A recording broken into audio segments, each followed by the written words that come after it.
तैयार रहिए, start. America की ओर से H-1B वीज़ा के लिए किया गया नियमों में बदलाव वहां काम कर रहे भारतीय पेशेवरों की परेशानियां बढ़ाने वाला जरूर है, लेकिन दूसरी ओर यह भारत के लिए प्रतिभा पलायन रोकने की दिशा में कदम उठाने का सुनहरा मौका भी है। विराम। वीज़ा नियमों की अस्पष्टता के बीच अमेरिकी कंपनियों ने देश से बाहर गए कर्मचारियों को वापस अमेरिका लौटने का फरमान जारी किया तो इनमें कार्यरत भारतीय पेशेवरों में भी खलबली मच गई। विराम।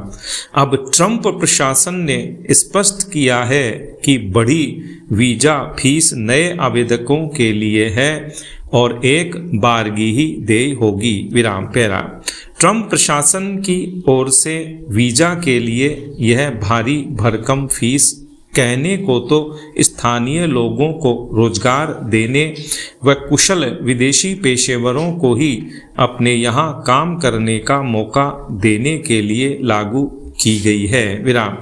यह भी तर्क दिया जा रहा है कि अमरीकियों को नौकरी से निकालकर कुछ कंपनियां विदेशियों को कम वेतन पर नियुक्तियां दे रही थीं, लेकिन तथ्य यही है कि H-1B वीज़ा नियमों में बदलाव का सबसे ज़्यादा असर भारतीयों पर ही पड़ने वाला है। विराम।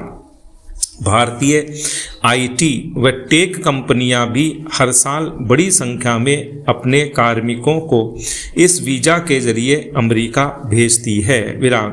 पेशेवरों के लिए H-1B वीज़ा लंबे समय से एकेडमिक करियर, रिसर्च अवसरों और दुनिया के सबसे बड़े टेक्नोलॉजी बाजार में नौकरियों तक पहुंच का साधन रहा है। विराम। अमेरिका के ही सरकारी आंकड़े बताते हैं कि अक्टूबर 2022 से सितंबर 2023 के बीच जारी किए गए सभी H-1B वीज़ा में से 70% से ज़्यादा भारतीयों को मिले हैं। विराम। ट्रंप सरकार अमेरिकियों को रोजगार के अवसर की आड़ लेकर अपने यहाँ स्किल्ड अप्रवासियों के रास्ते धीरे धीरे बंद कर रही है। विराम। एक तथ्य यह भी है कि अमेरिका की कई नामी कंपनियां भारतीय पेशेवरों के भरोसे ही रहती आई हैं। विराम। अमेरिका में भारी वीज़ा फीस देनी पड़ी तो ये कंपनियां भी अपने कार्यालय भारत या दूसरे देश में खोलने का विकल्प रख सकती हैं। विराम। पैरा।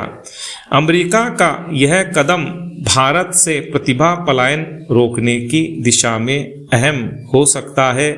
यह कहना अभी आसान नहीं है, क्योंकि वेतन व जीवन शैली से जुड़ी सुविधाओं का इन प्रयासों में खासा योगदान रहने वाला है। विराम। अभी हमारे शहरों में ऐसे पेशेवरों के लिए बुनियादी सुविधाओं की दिशा में काफ़ी कुछ करना बाकी है, लेकिन इतना तय है कि बेंगलुरु, हैदराबाद, पुणे और गुड़गांव जैसे IT शहरों में पेशेवरों और स्टार्टअप्स को आकर्षित करने का यह बेहतर मौका है। विराम। समुचित सुविधाएं देने के साथ अपने ही देश में पेशेवरों को रोककर विकसित भारत के लक्ष्य की दिशा में कदम तेज किए जा सकते हैं। विराम। पैरा।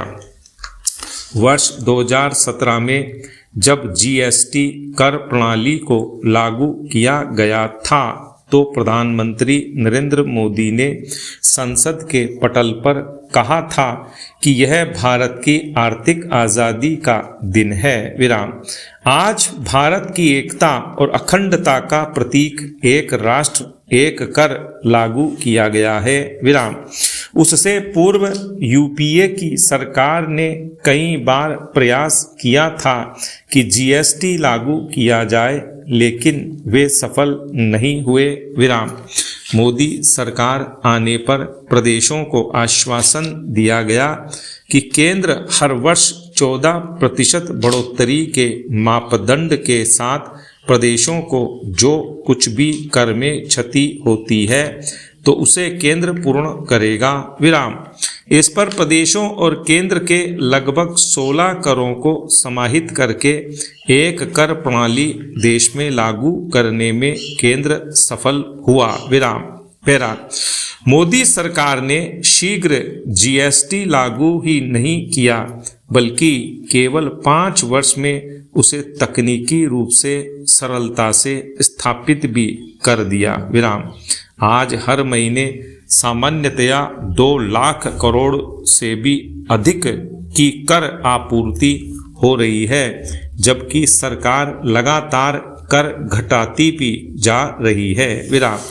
जीएसटी के अंतर्गत प्रदेश एवं केंद्र को सीजीएसटी एसजीएसटी में 50-50% कर का हिस्सा मिलता है और जो इसके अलावा केंद्र के पास आईजीएसटी के रूप में कर आता है उसका भी लगभग 41% हिस्सा केंद्र प्रदेशों को दे देता है विराम।